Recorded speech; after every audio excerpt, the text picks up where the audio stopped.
It's Monday, and we have Grayum Vickers of Lost Letter. We're talking food influencers, and the Richmond 100 came out. Welcome to Eat It, Virginia.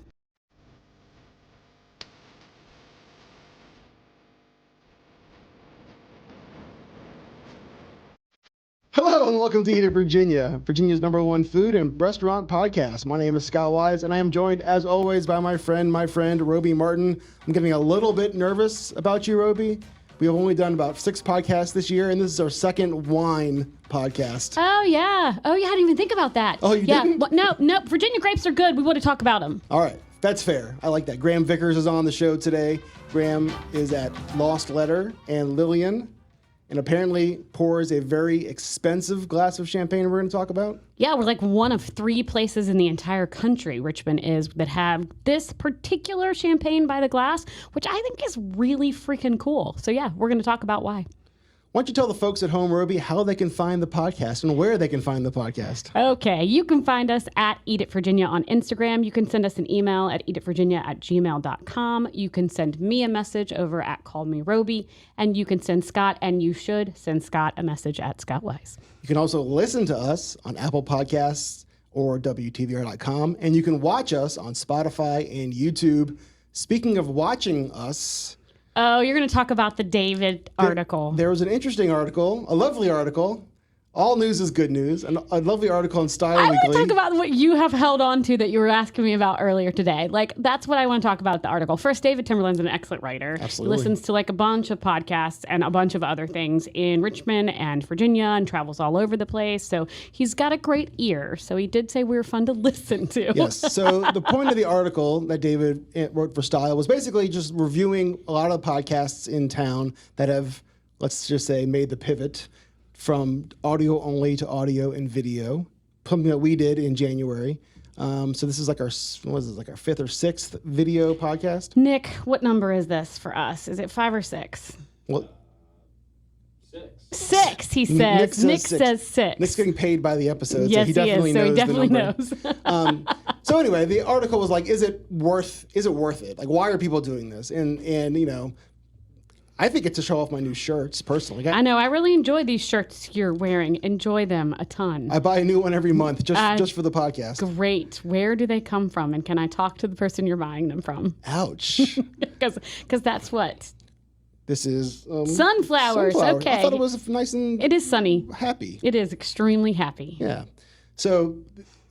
one of the points that he made in the article was basically, why are we doing this? Well, one of the reasons why we're doing this is for social media. Yep. We have these video clips from the video podcast that we can then slice up into smaller video clips. But also, don't you want to put a face to the name, like a name to the face, or the face to the name of the guy that's pouring $125 by the glass P2 Dom Perignon? I mean, I certainly do. Wouldn't you want to see what Brittany Anderson looks like so when you go to Pink Room, you can high-five her? I certainly would. Exactly. So that's why we're doing it, David. There we go, David. Yes. You asked and Roby answered. But again, thank you the shout out is nice to see us Are you kidding? in print. Oh, were you talking about the picture that we chose? Is that the reference you made earlier? The picture? Yes, it is. So typically when someone wants to write an article about the podcast or we get put in a program or something, Roby says they need pictures of us to put on the program. And of course, we don't have any professional pictures of us because we're not really professional podcasters. So this is just what we do. It is what it is. After year 6, we are definitely not professional podcasters. So I usually check my Google Pics and I type Roby Martin and then I find the one of us together. Mm-hmm. And then I submit the ones and then Roby, I get a note from Roby saying that's the worst picture of me you could have possibly ever chosen. Every single time. I want you to know this is an email that goes back and forth between the two of us 100% of the time that Scott, submits the pictures. So this time, Roby takes care of the pictures. It's her job this time. She's going to choose... want to know what I am. She's going to choose the photo of us to go in Style Weekly. Thousands and thousands of readers. The website, probably millions of hits on the website. Yep. And the picture gets published. Mm-hmm. It's a lovely picture of Roby. I am front and center. Want to know where Scott is? It's half my face. Literally. Literally half. But you have to understand, can we retract this a little bit? This is like a massive joke between the two of us. It is. And it's been this for like a long time. And a lot of times, if you go to our Instagram or our Facebook or even Channel 6 Facebook, there is a picture of me that's like, so I'm like, you want to know what? It's my turn, Scott. Absolutely. And she had the nerve when I brought it up to her. I was like, I don't know. I brought it up. She's like, that's a great picture of you. Your smile is nice and your hair is good. I'm like, Roby, tap my face. I love She was like, I didn't even great. notice. The half that you can see. Yeah. Anyway, moving on. Thanks, David Timberline, for writing that great article. The other podcasts mentioned, I really, really like, especially another one here on CBS. So I don't know if you want to Katie talk. Beck's Untold. Yep. Relatively new podcast. We share a studio. And Katie interviews newsmakers from Richmond. I believe Doug Wilder is the most recent episode.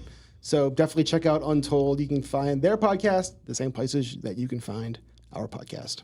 Very cool. Very cool stuff. Did you read the Richmond 100? I read it and I've created a spreadsheet so I could synthesize all the information. Goodness. I feel like that's like going more than reading. I feel like that's like studying. I'm kind of a nerd.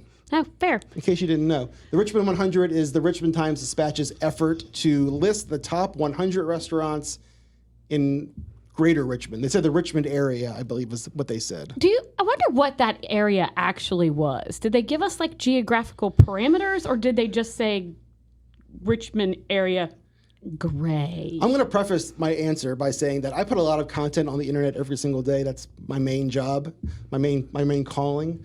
And not everybody sees everything that you put in an article or online or in social or whatever. So I did not see where they define the Richmond area.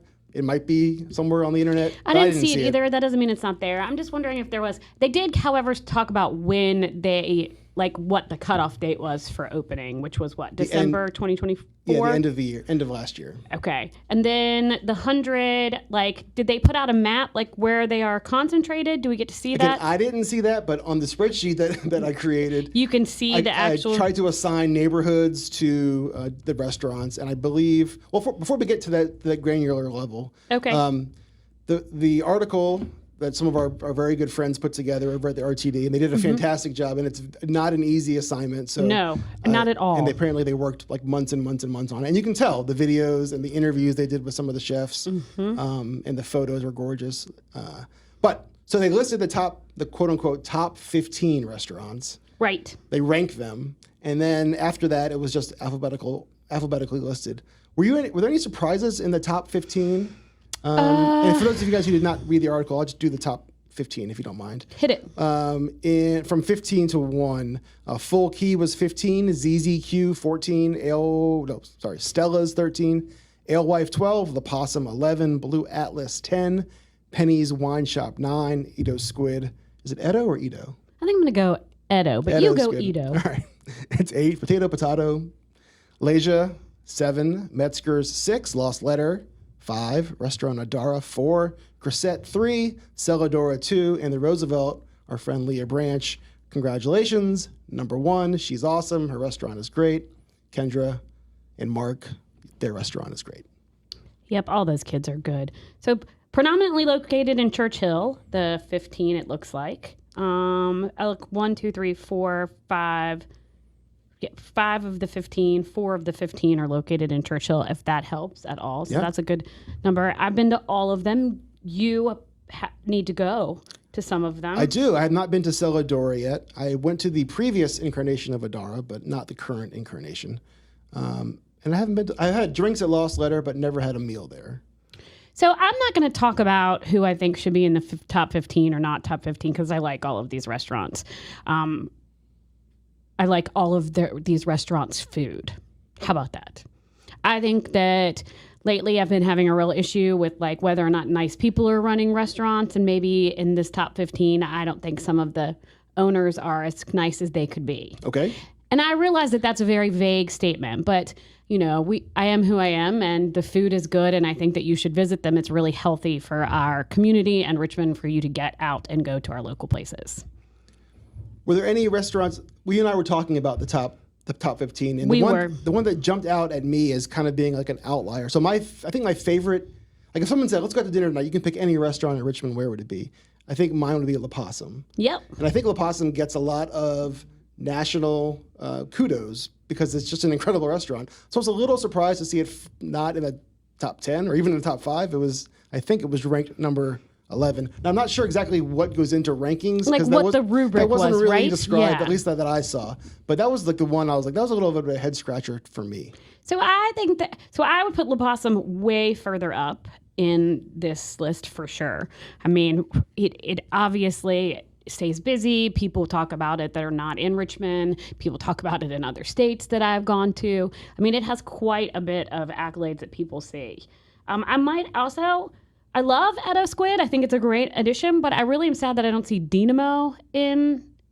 I would put Dynamo in the top 15. Okay. But that's me. Sure. And all this is subjective. Sure. If we're not going to have like a rubric of like, did you check all these boxes? It all ends up being subjective. But I do like that there is some diversity here in the top 15, which I think they really worked for. I do laugh that they called Restaurant Adara Spanish and Basque in the description when he has been very specific that it's not. I mean, I think that's kind of funny, but that's a ha-ha inside joke if you read the Style Weekly. I mean, yeah, the Style Weekly article, my cohort Megan wrote, you understand where I'm going. You should read it. It's a very good article. And if you read Randy's social media. Yes. Also, Randy Ditzer, who is the chef of Restaurant Adora. You can check out his social media and see how he feels about that.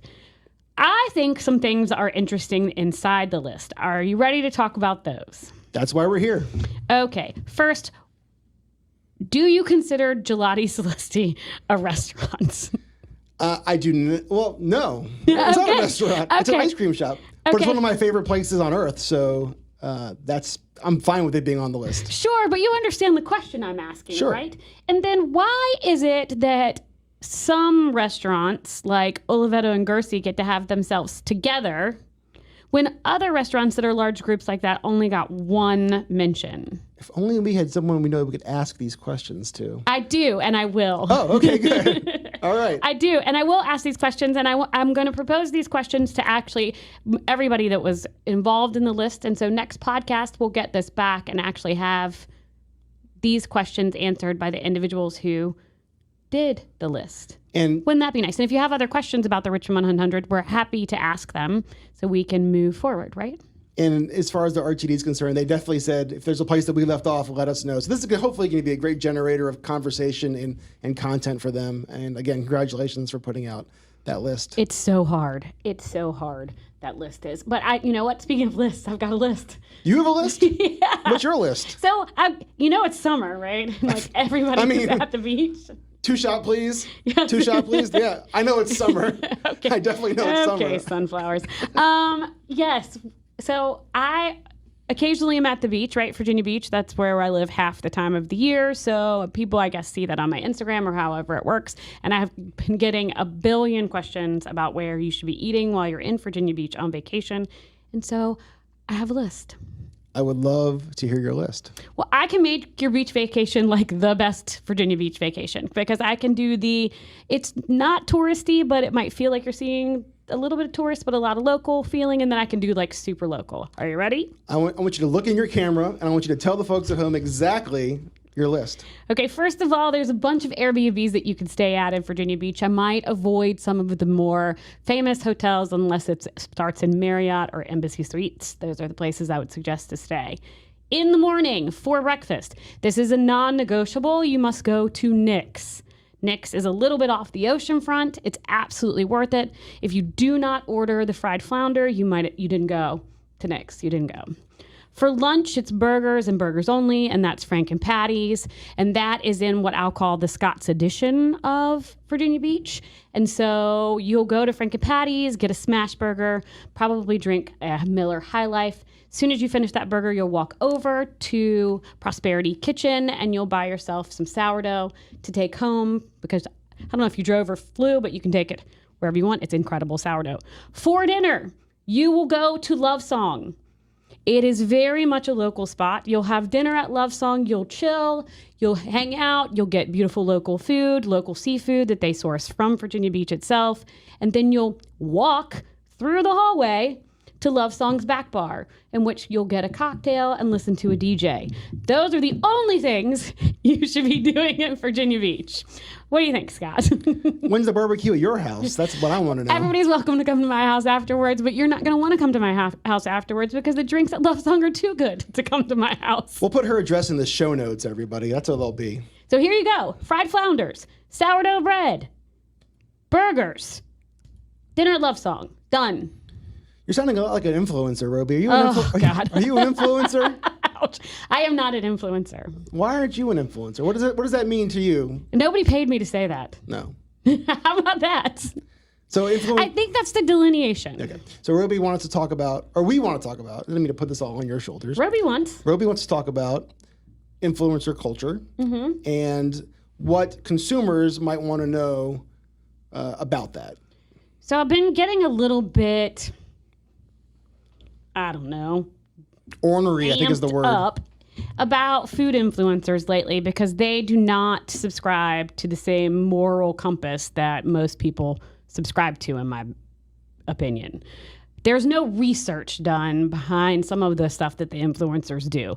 Like a quick Google will show that perhaps somebody you're talking about is not, I don't know, maybe it just doesn't do nice things to other people. And that's what's irritating to me, is that they're blindly following somebody that's paying them, saying this is the best pizza, or this is the best cheesesteak, or this is the best whatever it is. And while the food may taste good, that's all great. Just because someone is paying you doesn't mean you don't have to do the research to find out if they're the person that you want to back. And if that said person or people does or do the research and they're like, well, it's not, I'm still okay with this. It's like, where does that fall in your spectrum of orneriness? Well, lately, if the individual does, if you're no, there's like a right and a wrong, Scott, and some of this stuff is really, really wrong. Like, we don't have all the people in Richmond Dine. This may come as a surprise to you. Virginia Dine, whatever Dine, United States Dine. They're not all great people. Sure. And if you can make a quick Google search and find out that maybe there is some nefarious behavior going on with the individual that you're promoting, then I think that either you mention it in your promotion because you've chosen to connect with someone who maybe is not doing nice things, or you just don't take the money. I feel like if you're popular enough to be a food influencer, then you can make better decisions to make money with people that are good. Now, is that the only thing that's bothering you at the moment with the influencer culture, or are there other things you want to talk about? So I just think that people don't know the difference between this is an ad and this is not an ad. And I think that's hard for John Q or Jane Q public to know. And it's hard on people like us. It's hard. I mean, even on Nick. Nick produces this and he goes into all of this work, and I'm not getting paid to talk about what I love in Virginia Beach. And I know all the people I talked about are good people. I did the research. Right. But they don't have to do that. And they get to have these great pieces of content and talk about all of this stuff and get no ramifications on the back end. Do you think the people on the other end of the phone, the people that are watching the videos, do you think they care? I mean, I hope they do. They're spending their hard-earned money on these places that they're following people to. Right. Are we, as a society, desensitized to the point where it's like, I just want a good-looking burger? I would hope that people say, okay, this person is not a nice person. There has been bad criminal activity. I don't think I want to support his business when this person is, I don't know, giving back to the community, treats their employees really well, has excellent food. You know what? I'd like to believe that people care. All right. Well, we'd love to hear from you about this. Please send us an email at eatitvirginia@gmail.com. Removes herself from her soapbox. And you can also send us a DM over on Instagram. You talked about paid situations. Yep.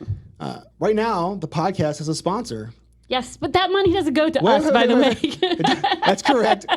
The money does not go to us. It goes to people like Nick who work and do all this fun stuff. But it does lead to this episode's mailbag question. Ooh. So our sponsor, this is the email we received again. Eat It Virginia. What a segue, eatitvirginia@gmail.com. Dear Scott and Roby, Hope you're both doing well. We have the nicest listeners, don't we? I mean, we really do. They're so nice. I wanted to reach out to say how much I adore Eat It Virginia. Thank you very much. I recently noticed that Broadway in Richmond is sponsoring the show. Thank you, Broadway in Richmond. That's a little parenthetical. And that got me wondering, if you could play a Broadway character on stage, who would it be? Roby, you go first. Who is the person that sings a bushel and a peck in Guys and Dolls? That's the person I want to be. Because? I don't know. She seems fun. Can we get a couple bars? No, I don't sing. But if I was going to do that, I would be the individual that sings, and I can't come up with her name, but that is who I'd be. Is it Julie Andrews? No, that's Mary Poppins, right? No, that's though I do like Mary Poppins. I guess if you had to pull things out of a bag, a lot of them, that would be fun as well. So maybe Mary Poppins too. Do you remember the first musical that like the first one that made an impact on your life? Guys and Dolls. Guys and Dolls. Yeah, Chicago. We actually saw Guys and Dolls and Chicago like back to back. My family was a big musical family, and so yeah, we actually saw them both on Broadway when I was very, very young. It made a huge impression I'm on not sure me. I've ever seen Guys and Dolls. Love it. Gambling. I like gambling. Mm-hmm. Want to hear mine? Yep. No. Yes. Okay, great. Of course And I next. No. Yes, I do. So I didn't see the musicals for me were movies when I was a little kid. We didn't go to the theater so much. The very first musical that I remember making an impact was Oliver. So the Artful Dodger, consider yourself at home. My brother played him in high school. Well, there we go. Yeah. Maybe that's why you like me so much. I remind you of your brother. That's what it is. So the Artful Dodger, the slippery Artful Dodger was your thing. He was an early influence. Pickpocket was He was an early Okay, great. But I think if I had to answer this question, I would think I'll go with Danny Zuko from Grease, right? John Travolta. Yeah. Like that was he was the coolest of the cool. He was. Yep, and he had a conscience. He did? Yes, of course he did. Okay. Which I feel, yes, of course he did. He felt bad about treating Sandy, and then it all turned around in the end. That's the whole story. Better shape up. There it is. There's a few bars. My favorite part. All right, we got to stop this. Next up is Grayum Vickers. He is with Lillian and Lost Letter, and I'm excited to see what he says about champagne. All right, what number did we say this was? Podcast 6? For video? Yep. February, March, April, May, June, and this is July. All right, nicely 6th. done. This is the 6th. So you're saying that I have my second sommelier in 6 episodes. I'm killing it, Graham. I think Roby has a little bit of a drinking. Well, yes, a lot of a drinking problem. She's a lot of a drinking problem. There's nothing a little bit about Second it. sommelier and third alcohol because we had John Schott. and we had John Schott. So I've had a mixologist, a sommelier, and now I have Grayum Vickers of Lost Letter and Lillian. Yes, Roby, you got it. Nice. Wine director, all the good things. How did you get to Richmond? Sort of a long story, but I want it all. oh, really? All of it? Okay. Yeah. Left New York in 2019 with my wife, and we moved to South America to travel. We were down there for a while. Great time. Trip got cut short by COVID. Had to fly back, and instead of getting our stuff out of storage, we got a car and basically just car camped for about a year. And Pause. What is car camping exactly, and where did you visit? okay, so car camping is when you put a tent and a cooler and a little grill and all your stuff in our case, a little sedan. Okay. And then you go drive and you go camp. Were you vlogging the whole time? Like, were you influencers? Did you get free stuff? Wouldn't that be nice? Yeah. I mean, yeah, that would have been great. Cool. Yeah. My life in a mini camper. Here I am in my car. I did see a lot of people with vans that had hashtags and stuff, and you could donate to them. Thought that was pretty industrious, but I think it's Too much great. work. Yeah, it was too much. Staying alive is job one. Getting paid for it, maybe job two. Got it. Totally. All right, so you're driving around the country or the East Coast? just or? all over the U.S. We drove, everywhere, all over Texas and Arizona and California, Washington, Oregon, Utah, everywhere. Everywhere. Yeah.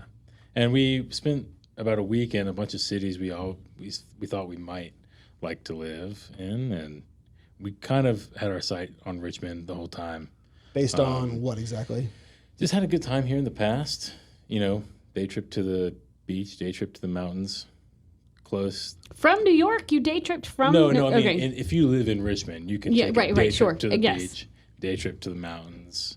The weather is not too hot for me, not too cold for my wife. Close to our families, but not too close. Fair. I understand that, yes. And we're both East Coasters for sure, so we knew we were going to be. somewhere over here. Had you visited Richmond before? Yeah. Actually, mostly just when I was younger, I was in a band and we would go on tour up the East Coast, and Richmond was always an absolute blast. Ended up making some great friends here over the years. So, What band were you in? What kind of music? it was a punk band. Our name is Safety. Yeah. Okay. Started in 2002. So, Do you still play? no, not really. We did go on You're tour gonna last love year this. for fun, but You did? yeah. Oh, that's so fun. Yeah. A punk band named Safety. Man, Scott, this is about to be your podcast. He's hitting all He's my love hitting languages. all the high. I'm telling you. So, what was it in New York? What you were in a restaurant? You were with Yes. a really nice It restaurant was group. super nice. Yes. It was called the Nomad. And if anybody heard, what restaurants were part of the Nomad? That's 11 Madison Park. It is, yeah. Daniel Hume and Will Guidara at the time. That's like the best restaurant in the country at one Oh, point. you know, it's. I It mean, was. yes. Hey, Yeah. yeah, it's cool. They're cool. Yeah. So they hired a Had a great punk. time. They hired a punk rocker to Yeah, to run the place. surprisingly. And talk about fish fans. Yes, They were the biggest fish fans you will ever meet. the owners of the group. Yes. Oh, I did not know For that. real? Big time. They would. That's what they would spend all of their vacation time doing. That sounds familiar. Going to fish concerts. Going to fish concerts. I can't yeah. think of anything I'd rather do less. I'm not dropping any. I'm not naming names, but they know who they are. I mean, that was all of my managers there. That's Beautiful. crazy. I like it town. already. Well, I mean, everybody likes the restaurant group, so I'm glad to know that they now are well rounded with the fact that they can listen to I'm a on the song list that's now. 45 minutes long. Awesome. So how did you get there? Randomly, my roommate was a guy that had played in bands that my band had played with, and he was a very successful bartender at Death and Company. I think he's still with the group actually as like their head bartender, but he got me an interview as like an entry-level job at the Nomad. Now, were you into wine at that time? No, I was teaching high school. What? Yeah. What were you teaching at high school? I was teaching meteorology. What? Yeah. Did you go? You obviously had to have gone to school Yeah, for I have it. a master's in meteorology. What? Okay, so wait a minute. So you're like, oh, well, I mean, actually, that probably is good for grape growing and stuff, like weather-wise and all that kind of. Surprisingly useful. Yeah, I bet it is. Yeah. But like, you were like, I would like to be a weather person. Hey, watch it. You're at a TV station right now. That was very. You know, that sounded pretty I derogatory. love our weather people. So I said people. Meteorologists, I don't think Tom Patton would be upset. Are you I a call him a food weather talker person? Damn right I am. Yeah, I did want to be a weather person for a while, but I took the left-hand path and moved to New York City instead. And went to the Nomad. Wow. So how long were you there? At the Nomad? Mm-hmm. 6.5 years. Okay, and through that's when you decided wine was your thing? Yeah, I mean, pretty much right away once I started there. I mean, What was the moment? I got invited to a tasting group by the sommeliers there. They had a weekly tasting, and like there's like an all-staff lineup. And I remember one of the times there was like a new wine by the glass. Everyone was trying it, and you kind of had to go around and give your assessment. And after that, someone came up to me and was like, "Oh, you seem like interested in that. Do you want to join our tasting group next week and check it out?" And I was like, "Okay, absolutely." And it was absolute magic. So Was the hooked. assessment? Did you have to like assign adjectives to what you were tasting? Yeah, they just were asking what everyone's thoughts were and describing it. Do you have go-to adjectives? That's what I lack. You got to. I'm always like, You got to. it's delicious. It's wet. Like, what are some of the words that? Wet's good. That's a great one. I mean, yes. Dry wine is really bad. I mean, like powder. Yeah, that's bad. I mean, What are some of your favorites? it depends on the kind of wine that you're talking course, about, but- though. I mean, obviously, I like to. It's white. Is It's there red. a crutch that you have, like a go-to? Like, Yeah, I guess my biggest crutch is anything that is grown like right on the coast. I do think picks up some of that coastal terroir, and I Coastal often terroir? I often say that. yeah. I mean, it sounds impressive. It sounds, and it is impressive. I mean, the vines are super impressive. So, what does a coastal terroir taste like? It tastes somehow like saltiness, and no Makes one really sense. understands why though. But it does have like a certain Like a salty, salinity to it of some- yeah. But it's not like you can't measure salt in it. There's no actual salt, but for something about it, I don't know if it's from the yeast or something that lives in that area, or if it's the minerals they're getting from the soil. I don't know, but you can definitely perceive it. I propose that your next punk band should be called Coastal Terroir. Okay. No. He's like, I'll play bass. Okay, fair enough. There it is. New band, Coastal Terroir. They only drink wines that are from the coastal areas. Love it. That's great. Do you guys sell a lot of wines that have coastal terroir? Yep, lots. Is that a preference of yours, like that particular wine? Like my husband really likes high altitude whites. Cool. I feel so bougie when I say that, but like, Yeah. So is that your preference? Well, I kind of always gone by the old saying, what grows together goes together. And so Lillian, it's a seafood restaurant, and those wines are absolutely perfect with oysters, with, swordfish, lobster, caviar. Yeah, those wines are awesome. And I find seasonally, even at Lost Letter, I lean on those wines too, especially in the summertime. People are thinking about the beach. It's hot. You want something that's like refreshing. So yeah, I love those kinds of wines. If you were drinking, like if you were like, hey, actually, I have two questions. Let's fit these up. Everyday drinking right now, are you drinking Coastal Terroir wines or are you drinking something else? I'm not talking like at the restaurant. I'm talking like you've gone home and you're like, I can just call this white wine. I mean, like, I don't have to say it as Coastal Terroir. Totally. Yeah. I mean, actually, one of the things that I do drink at home the most is from right on the coast. It's a Meztoy Chacalina. It's from the north coast of Spain. It's like sommelier crack. It's addictive. Why? Tell me why. Because it's low alcohol, it's high acid, it's a little bit spritzy, and it has that kind of saltiness that makes you want to take another sip. Make you drink more and more. Yeah.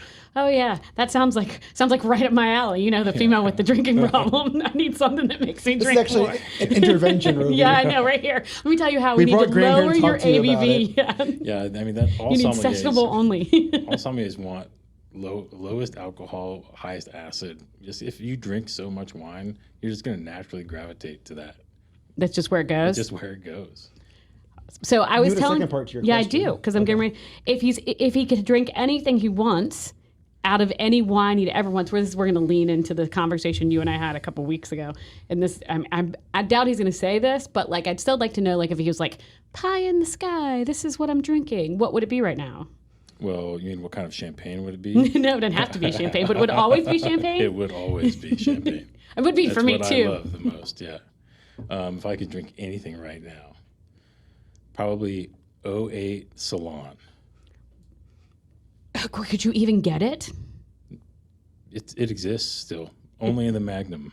They only made Magnum. Only in the Explain to me large what that formats. is, because I don't know. So it was a very limited quantity that year, but a legendary vintage. And so they only released their wine in the double bottle, the Magnum size. Mm-hmm. And it's a super awesome champagne. What's that going to run me? I don't know. On the wine list, like if you could probably find it at like a really fancy place somewhere. I would say it'd be like 3, 4? Yeah, like $4 or $5? $5,000, Okay. I guess. I was thinking Okay, 100,000. Okay. I went with 4, but like 3, 4, yeah. For the bottle. Yeah. Yeah. But it's a double size, Right. at least. So. Well, that's good. I mean, we can split it. more people can drink it. We can split it. It's Yes. great. Okay. Yep. You could buy a quarter of a car, or you could buy a magnum of champagne. So speaking of champagne, and actually, this is how this came down. Like I called him because we have a mutual friend who is Ryan Larson. Oh yeah. Great bro, who is part of the Moet, Shandon, Hennessy, Louis Vuitton. Mm-hmm. Like he's like the All the brands. Yep, all of the brands. I don't actually really know the full title of their stuff, but like he is the Virginia. I'm going to call him the Virginia rep. He probably has this excellent title that he's going to shoot me that I didn't call him that, but let's just go with that, okay? And then when he shoots me after this, you'll I'll just be know looking for a that's new why podcast I'm partner. dead. Yeah, that's great. Anyway, Auditions will be next month, everybody. he got really stoked about something that's happening at your restaurant. So, of course, I'm like, I've got to talk to this guy. So I jab a text over to Ryan, get his phone number, and call him out of the blue. And literally my first sentence is, it's not even really hello. I'm like, you've got to tell me about P2. Yeah. I launched at him. And so tell us, because it's very cool, right? Totally. About Dom P2. Yeah, we're pouring it Dom P2 2006 by the glass. Now, what does that mean for people that like don't like? First of all, let's talk about Dom in general. Like, people are familiar with Dom Perignon, right? Yeah, people know that it's like a badass champagne. They know it's expensive. It's like luxury, but most people don't get to taste it. And even for like champagne aficionados and nuts, it's a really top tier, delicious champagne. I mean, it is widely appealing in a way that is very hard to achieve. One of the oldest, most historic champagne houses, and this is their P2, which is like a second release of some of their best vintages. So somebody goes in, I'm going to dumb this down so you just walk with me down this road. Somebody goes in and jabs one of those test tubes inside of one of those barrels and says, this tastes fine. As fine as Dom, or turkey based, or whatever you want to use, whatever it is. And then goes into another one. Barrel thief. Yeah, a barrel thief. Barrel thief. Yep. Yes. Look at that. Very nice. Great, done, yes. So they jab it in there, they taste it, they say, this is regular Dom, right? Regular. And then what? 1 out of 30 barrels? 1 out of hundreds of barrels? Like what does it have to be to get to plenitude? Is that what it is too? Yeah, the second plenitude is the second release. It's like the second wave of it coming out at you. So basically when they have the best vintages, and yeah, it's like not one person, but I imagine a team of people tasting these barrels. And the master blending is like the craft and what makes them so awesome. So they have whatever special knowledge to taste it and be like, this vintage needs also to come out 10 years from now. I need you to stay in the closet. Yeah. You're going to come out 10 years from now. And now they even do have P3 in some vintages, which is, you hear about it more than you ever get to see something like that. It's like maybe a ghost. Yeah, exactly. So you have a P2 bottle right now at Lost Letter. I've got more than one. Ooh. How many do we have? With your name on it. I don't believe you. How many do you have? I've got 3 in-house now. Now, is that rare for a restaurant in Richmond to have something like this? I would imagine, yeah.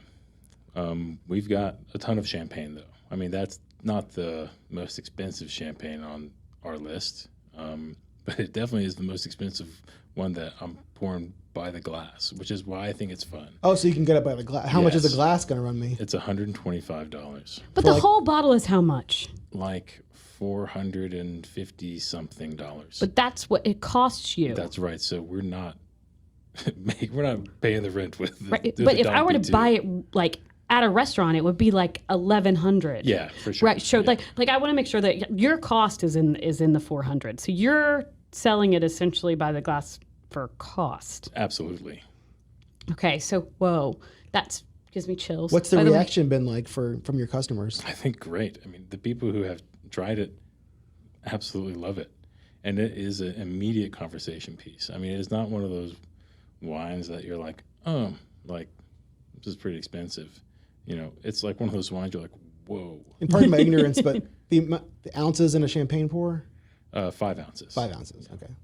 I can't do the math that fast. That's okay. You don't have to. Yeah, so it's like 24 and a half ounces in a bottle. Okay. So you get almost 5 pours in a bottle. And so how did you get those bottles? I mean, it seems like they're pretty rare. How did they come to Richmond? I heard that it was in Ryan's book. Portfolio. And I hit him up. Oh, okay. So let's retract it back. What, like, have you done this places before? Yeah. Or like, where did you get this thought? I am ripping off the Nomad here for sure. My boss, Thomas, was pouring Dom P2 by the glass. Thomas the fish head? No. I Actually, thought the name slipped. He probably did go to a few. All right. But I don't know if he was. See you on tour, Thomas. Yeah. Was pouring. He was pouring P2. He was pouring P2 in New York, Yeah, right? yeah. Okay, and okay. So you were like, I would like to keep this going. It was amazing, and when people would drink it, you could tell that it was a highlight of their meal. And it was really fun, and it was just pure joy. So as soon as I heard that it was available, I got the idea to continue that tradition. I love that. So Scott asked me a question before when we were hanging out here earlier. He was like, I don't understand how he's like, I understand like you could put a cork in a bottle of red, and I understand you can put a cork in a bottle of white, right? He was like, but how do you keep the bubbles in a bottle of champagne? So there's a special thing called a perlage. I totally screwed that name up for A you. little close, though. What do we call it? Preserver. Not right, but yes, keep going. Yes. It's basically a case that goes around the bottle, and then there's like a special stopper that goes on top that has like a diaphragm, and you basically inject CO2 into that, and it will displace all the oxygen. So it's just CO2 in there. So it's not as robust as using a Corvin or something, but it is certainly will keep the champagne fresh for a week or so. Okay, because you have about a week, is what you're saying. Yeah, and I certainly take the chance to take a little taste of the Dom when I encourage my sommeliers to do that too, and make sure that it's fresh enough to Serve it. Yeah, but it's always been really pristine in the time that we've had since opening. I love this. Did we talk yet about how you said you came to Richmond because you like the area? No, I got stuck on champagne. We didn't and say how you landed at, well, I guess it was Long Oven at the time, but now Lost Letter. How did that happen? My next door neighbor at the apartment we moved into is a sommelier around town. Okay. Who is it? Megan Holland. Yeah. Yeah. And so she introduced me to the general manager at Long Oven when we were called Long Oven, and I started that week. There we go. It was just a totally random chance. Yeah. But Love I looked up the restaurant, of course, and I was really excited about Sure. what they were doing. So I was excited that was there waiting for me as soon as I got to Richmond. How has the transition from Long Oven to Lost Letter been for you? I mean, if you can speak to your experience. It has been a massive learning experience. It's super fun, most of all. The best part is, the volume of guests. I mean, if you're sitting down for a 3-hour dinner, like at Long Oven, I'm only going to get to see so many people a night. But if it's a normal a la carte menu, you're seeing a lot more people every night, and that's amazing. And for listeners who have not yet been to Lost Letter, can you give us a brief elevator pitch of the restaurant? Yeah, it's Italian, mostly rooted in Piemontese, Northwestern Italian. A lot of, handmade pasta, a lot of seafood as well, and just some pretty old school rustic recipes. The focaccia is resplendent. I got to tell you. I mean, it is Thanks, absolutely. Yeah. I eat way too much. It's of the insane. It's focaccia. insane. I don't understand it. Like, I literally at one point I was like, "This, what does she do to the bread?" I don't know. Anyway, don't get me started on the focaccia. It's too much for my entire face to handle. So, how is Lillian been? Brand new, kind of a different concept for Richmond. Yeah, What do you think about that? it's been awesome. It's a super fun place to work because it's nothing but glass facing a very precarious street corner at Scott's I feel Edition. like you're in a fishbowl. I do, in a way, which is appropriate, I think, for a seafood restaurant. Yes, I didn't even think about that. Yes. Levels on levels on levels. I know he's full of so many. It's like an onion. Yeah. So keep going. Sorry. Yeah, it's great. I mean, me and PJ, who is the sommelier also at Lillian, we have worked together for years. He was at Long Oven with me, and we do a lot of collaboration on the wine list. And it's like a new concept of a wine list too. It's like organized by what body of water is most relevant, I think, to the vines. It's kind of subjective. But I still like But it. it's Sure, fun, yeah. but it's fun and it's innovative, and Yeah, a we lot have of thought goes great- into that, it seems like. We have a great time over there. Just the staff is awesome. Pablo, who is the chef at Lillian, also worked with me at the Nomad. And then when I walked into Long Oven, when I moved to Richmond, I saw him in the kitchen, like, and I was like, I Pablo, know I'm in the right place. what are you doing here? Yeah. Was he living in his car too, driving around the country? No, he's got more self-respect. That's fair. No. So someone's watching this and they're seeing you. So I did that with the video. Yeah. Because we're a video podcast. Oh gosh, thank God. Someone's seeing you and they're really like into what you're saying and the vibe you're giving off. Are you at both restaurants every night, or how do they come to you for recommendations? He's setting up your stalker. I would just like you to know this. Well, the restaurants are literally across the street from each other, so I'm pretty much at both every night. Do you bounce back and forth? But yeah, usually I'm at Lost Letter one night, and then I'll be at Lillian the next night, etc. But we're not going to tell everybody your schedule because stalkers.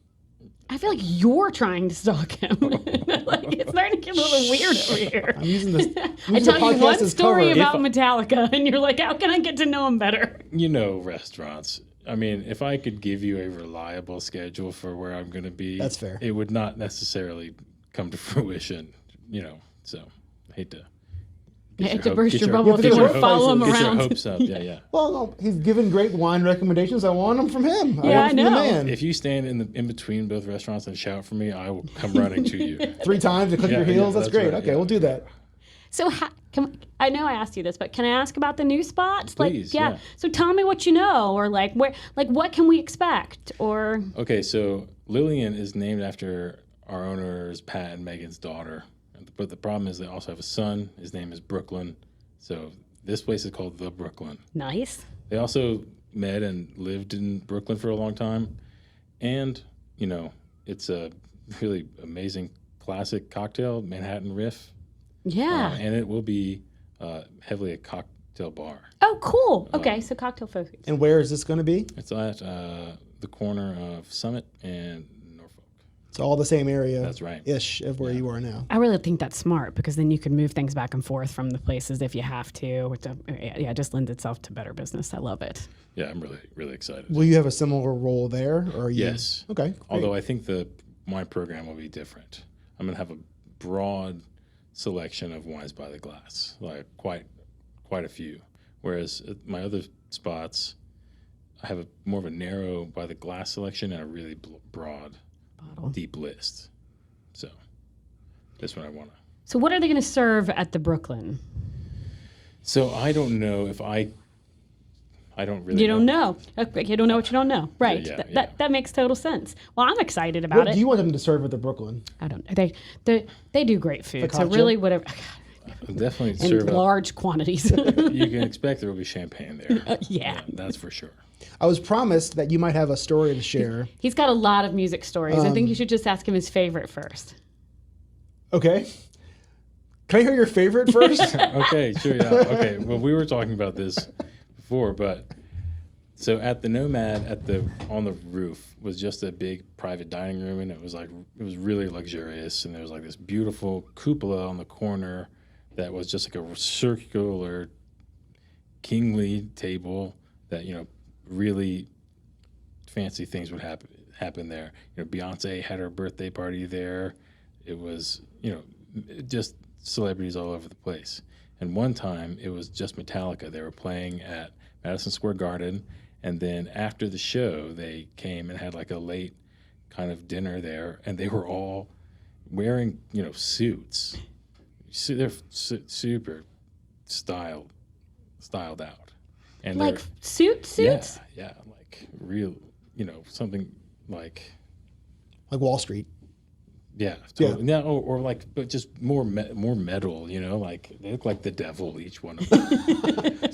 So like Wall Street. In a good way. I mean, I'm a fan of the devil, so but yeah, exactly. Very nice. Thank you. So yeah, they drink champagne for sure. That's like the main thing. The California guys, right? They're from Northern California, right? Mm-hmm. Yeah. No. Yeah, I just think that is like the most metal thing ever, like drinking champagne and being like a champagne expert. I was blown away, and especially Lars, the drummer, who I expected to be, kind of cold and rude. He had a whole thing with Napster and stuff, and you think he was one of the sweetest people, at that level you could meet.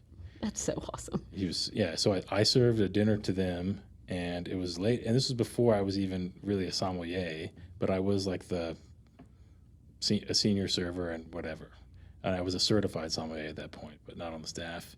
And all the somms had gone home for the night, and so I got to do their wine service too. And all they were drinking that night was Dom, and it was the time when 06 was the current release in the P1. And yeah, they were just drinking Dom, talking about their favorite vintages, asking me what I thought, you know. It was super cool, and they were really nice. And then at the end of the night, Lars was like, "Thank you guys so much. That was good. Here's the So good. please enjoy this from Metallica." You know, it's like a bottle of 06 Dom, and so we just drank it as we cleaned up. Was that your tip, or was there? No, so let's talk about the bill. What did it look like? Massive. Okay. Just assume that it was large. Yeah. And the tip was handsome. Just like the band. Exactly. Like the server, like you were saying, not the band. Also that. But like, I don't know, I'm a little creepy. Yeah. You're stalking him and me calling him handsome. It's getting a little it was weird just in like here. such a suave, cool move that like you didn't have to do that, you know. Not that the cost is that much to him, but just a very thoughtful and fun thing. I mean, Super cool. Shouts to Lars. Yeah, shout out Lars. Thanks, dude. Any other good ones? Because I know we talked about the champagne because I was like into champagne at the time, but always. But I probably best like celebrity table I had, not music, but at the same time. So Jerry Seinfeld's wife was a regular, and every time she would make a reservation, we would always be like, "Oh my God, maybe Jerry's gonna come in. Like that'd be so cool." And so finally, she makes a reservation, and we all see Jerry walk in. It's in my section. I'm so excited. I'm like amping myself up, just playing it cool, you know. You're not supposed to do anything weird, of course, or make them feel uncomfortable. And I get to the table, and not only is it Jerry Seinfeld there, but it's Steve Martin and Tom Hanks. And I just literally like turned around. You're like, not ready. Nope. My childhood is at this table right now. I was absolutely shocked. I don't know what I would do. I would be like, do I say their names? Because, you know, like, what do you? What would you like to eat, Tom?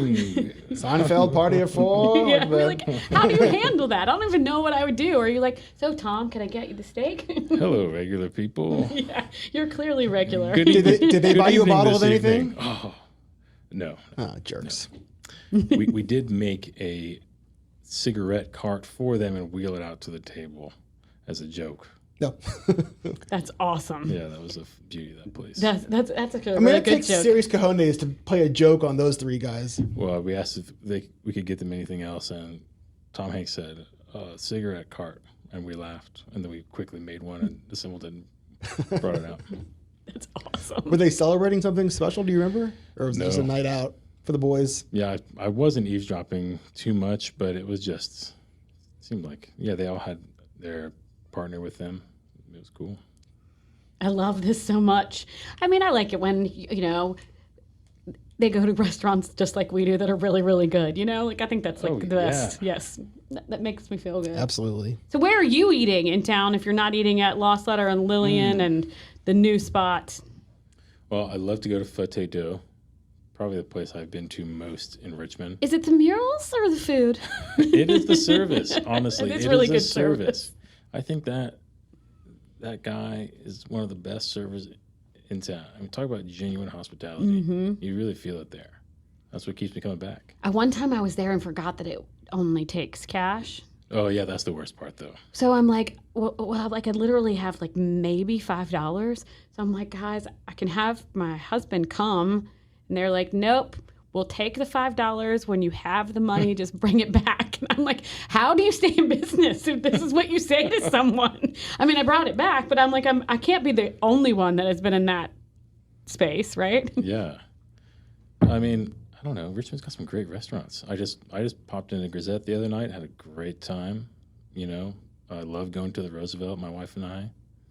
Really Do you live in that area of town? I live in like North Side. Who's stalking who right now? Right now it's me. Yep. All You know right. what? Sometimes we switch roles, There's Scott. the pot calling the kettle black right there. Kind of like VUU neighborhood is where Oh, I'm at. yeah. Okay. So not far. Yeah, it's great. We were just talking about the RTD's list of the top 100 restaurants. Oh, yeah. Congratulations. I think Super both of flattered. your restaurants Yeah, are on wow, there. What a cool list to be on. I mean, Some hard work right got there. some greats up there. It's nice to be recognized with them. That is really fun. So what's next other than the Brooklyn? Anything else? Do we get any other news from you? Do you know any other things? There's always news, always stuff coming. But my focus is keeping that wine list as cool as I possibly can, getting as many cool wines and traveling as much as I can to try and bring out some cool secrets back to Richmond, Why large? Okay, I realize I should have asked you this before, but why large format? Okay, so... Because it's not, P2 is not the only one you pour that's like in massive bottles. And let's walk through that. What is that? Magnum, Jerusalem, Jeroboam. I'm joking. Do you want to know the acronym they tell you when you're going to the quartermaster sommeliers to remember that? I do. It's really inappropriate, though. Okay, hit me. It's Michael Jackson really makes small boys nervous.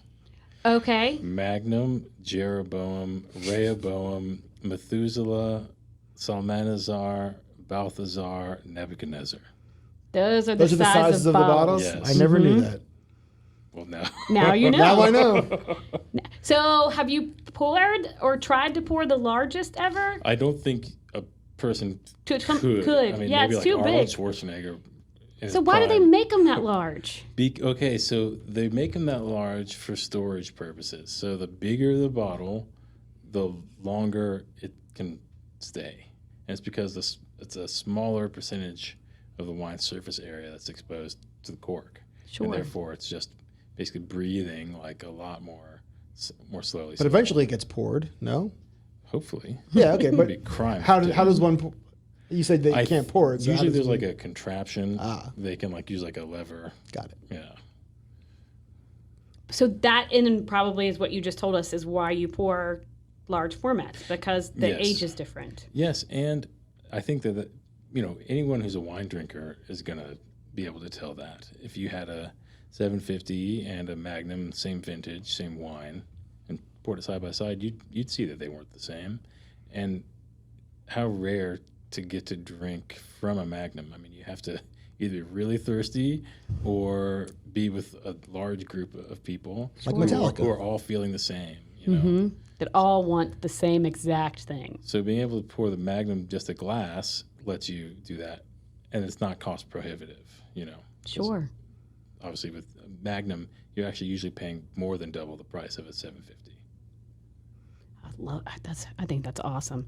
Well, I'm so excited that you spent some time with us today. Thank you so much. I'm so glad I got him on the phone to talk about this P2 Great situation. stories. That's really, really awesome. Yeah, and if you want to find him, you can find him in the middle of the road in between Lost Letter and Lillian. Thanks for coming. You're listening to Eat It Virginia with Grayum Vickers, Roby Martin, and Scott Wise.